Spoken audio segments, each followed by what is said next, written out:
A Wonderful Girl, Part 2. Who lives in the attic? I asked Mrs. Fairfax the next day. Only Grace Poole. She answered. She's one of the servants. She is a strange woman.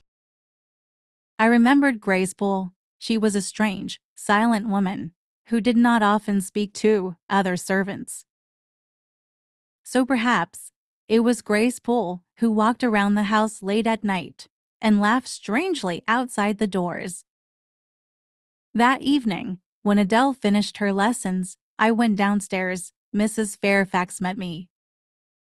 Mr. Rochester left the house early this morning. She said. He's going to stay with his friends. I think he will stay with them for some weeks. I do not know when he will come back.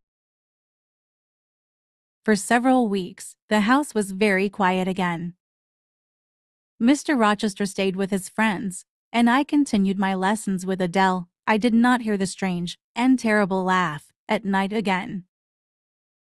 One day, Mrs. Fairfax showed me a letter from Mr. Rochester. He is coming back, she said. and he is bringing a lot of visitors with him. I am going to be very busy getting everything ready. Miss Blanche Ingram is coming too. She's very beautiful. Mr. Rochester and his friends arrived. The visitors were all rich, important people. Miss Blanche Ingram was among them. She was beautiful but very proud. Some of the visitors were nice to me, but the others did not notice me. I was too poor and unimportant. Miss Ingram never spoke to me. She was not interested in me, but she seemed to be interested in Mr. Rochester. She always seemed to enjoy her conversations with him. They often went out riding together. I think Mr. Rochester will marry Miss Ingram, said Mrs. Fairfax. But was Mr. Rochester interested in Blanche Ingram? He seemed to like her, but he did not look very happy when they were together. One evening, a new visitor came to Thornfield Hall. He was a quiet young man with dark hair called Mr. Mason. He came to see Mr. Rochester on business. Mr. Mason told us that he and Mr. Rochester were old friends, but Mr. Rochester was not very pleased to see Mr. Mason. When Mr. Rochester heard the name, Mr. Mason, from the West Indies, he was surprised, and his face turned white. That night, Mr. Rochester and Mr. Mason talked for a long time. At last, very late at night, they went to bed. Soon, everyone in the house was asleep. Suddenly, I woke up. I heard a terrible scream from somewhere over my head. Then, everything was very quiet again. I listened carefully, and then I heard a lot of noise from above my head. There seemed to be fighting in the room above. Then, there was another scream. Help! Help! Someone shouted. There was more fighting. Then a voice called out. Rochester, come quickly, help me. A door opened, and I heard someone running up the stairs to the attic. I quickly put on some clothes and opened my door. Everybody in the house was awake now. The visitors were all standing outside their door. What's happening? Is there a fire? What was that noise? They asked. Mr. Rochester came down from the attic. Please don't worry. He told his friends. Everything is all right. But what's happening? Somebody asked. One of the servants had a bad dream and started to scream. Mr. Rochester said. But everything is all right now. Please go back to bed. Slowly, all Mr. Rochester's visitors returned to their rooms. I too went back to my room, but I did not go back to bed. I sat and looked out of the window. The house was very quiet now. There were no sounds from the attic. Then, someone knocked on my door. I opened it. Mr. Rochester stood outside. Jane, come with me, please. He told me. But, come quietly, follow me. I followed Mr. Rochester up to the attic. He unlocked the door of a room, and we went inside.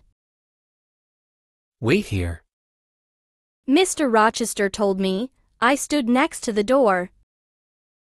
There was another door on the opposite side of the room. From behind this door, I could hear a terrible sound. It was like an angry animal. Mr. Rochester left me and went through this door. Once again, I heard that terrible, cruel laugh.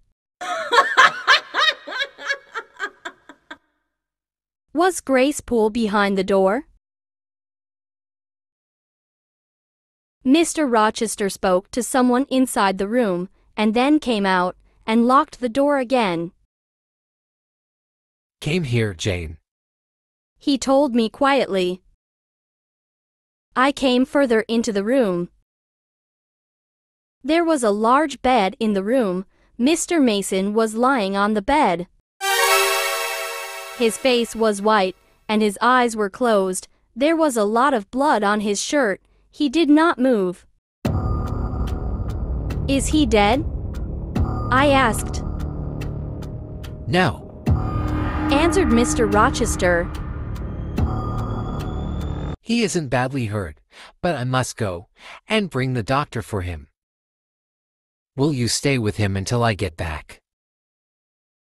The man on the bed moved and tried to speak. Mr. Rochester turned to him. Don't try to talk, Mason. Jane, do not speak to him, please. There must be no conversation between you. Mr. Rochester hurried out of the room. I waited for him with the silent man on the bed. I was frightened. I knew that Grace Poole was in the next room. For a long time, I waited for Mr. Rochester to return. When will he come back? I asked myself. At last morning came, and Mr. Rochester returned with the doctor. While the doctor was looking after Mr. Mason, Mr. Rochester spoke to me. Thank you for all your help, Jane. Mason is going to leave Thornfield Hall now. The doctor will take him away. He told me.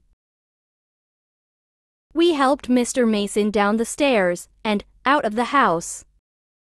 It was still early, and the other people in the house were still asleep. Take care of poor Mason, said Mr. Rochester to the doctor. Soon he will be able to go back home, to the West Indies. Before he left, Mr. Mason said something very strange. Look after her, Rochester. He said. Promise to look after her. Mr. Rochester looked sad. I promise. I will always look after her. I started to go back to the house. Don't go, Jane, said Mr. Rochester. Come into the garden. Talk to me. We went into the garden. What a night, he said. Were you frightened, Jane?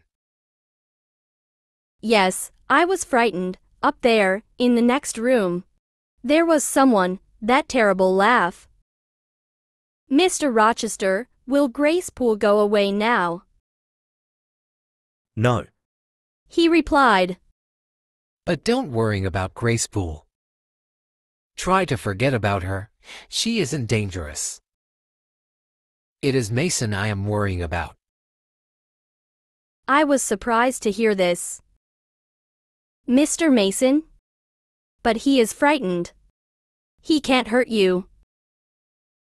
Mr. Rochester looked sad. I know Mason does not want to hurt me, but he could say something that will hurt me. I shall be happier when he goes back to the West Indies. Later that day, I got a surprising letter. Mrs. Reed, my aunt, was dying and she wanted to see me. It was a long journey to her home. When I got there, I heard that my cousin John was dead. Mrs. Reed was very ill. At first, she did not want to speak to me. Then, one day, when I was sitting by her bed, she showed me a letter. It was from my uncle, my father's brother, who lived in Madeira. This was the letter. Dear Mrs. Reed, please help me. I want to find my brother's daughter, Jane Eyre. I am a rich man, and I have no children. I want Jane Eyre to come and live with me. Yours sincerely, John Eyre. I read the letter and looked at the date on it. But, Mrs. Reed, I said, this is an old letter. You got it 3 years ago. I know, but I never liked you, Jane Eyre. After I read the letter, I wrote to your uncle. I told him you were dead. I told him you died at Lowood School. Now, go away. Leave me.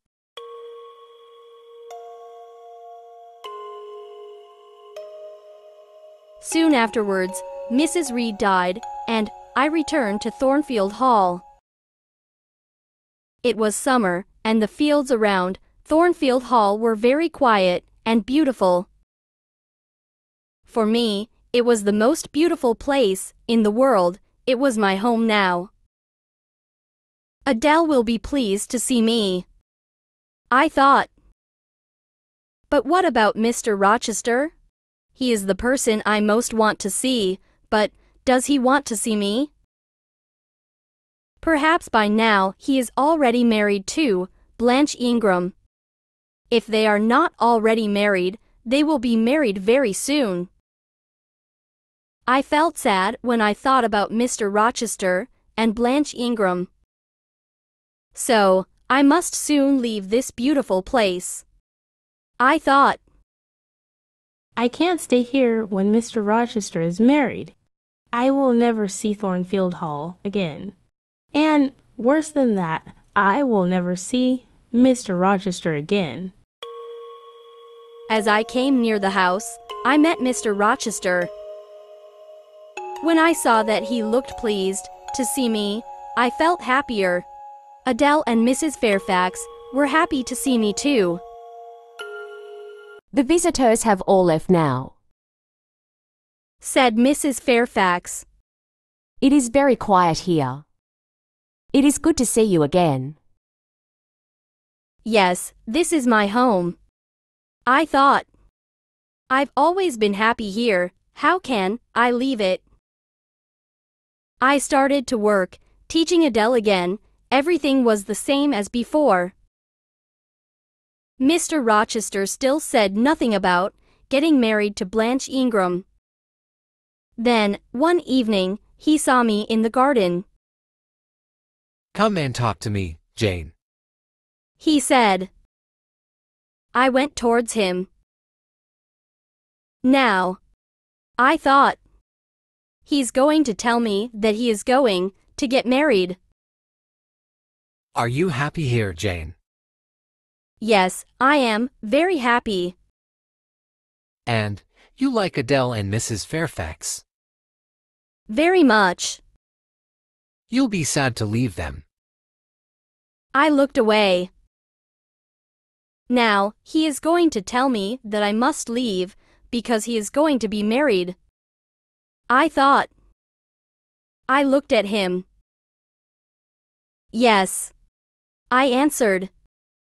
I will be very sad to leave. But you must leave, you know, Mr. Rochester said. Must I? Must I leave soon? Yes, soon. Then you are going to get married. Yes, I am going to get married. Adele must go to school, and you must get a new job. I will find you one, far from here. Far from here? I asked, but then I'll never see Thornfield Hall again, and I'll never see you again, Mr. Rochester. Oh, when you are far from here, you'll soon forget me, he said. No, I thought, you will forget me, perhaps, but I will never forget you. Never. I answered him, at last. And I started to cry. I could not speak. He watched me carefully. Then at last, he spoke again. Perhaps you do not need to go, he said. Perhaps you can stay here when I am married. Did Mr. Rochester think that I had no feelings? Did he not understand how I felt? Were my feelings so unimportant? I now felt angry. No, I told him. I could never stay. I will not stay. Miss Ingram will be your wife. I know that I am not rich and beautiful like Miss Ingram. I am poor and unimportant. But I can still feel sadness. And if you marry Miss Ingram, I must leave here. Mr. Rochester looked at me, and then he smiled. I don't want you to go, Jane. And I am not going to marry Miss Ingram. Don't get excited. I want you to stay here. It's you I want to marry. I could not believe him. Now, you are laughing at me, I said. No, I am not. He answered. I want you to marry me, Jane. Will you marry me? He looked at me so seriously that at last, I did believe him. Mr. Rochester wanted to marry me. He wanted me to be his wife. Yes, I will marry you, I answered. I will make you happy, Jane. He said. No one will stop us. He continued, with a strange, half-sad look. I could not understand that look, but I was too happy to be worried about it. It grew dark, the wind began to blow, and it started to rain, so we walked together back to the house.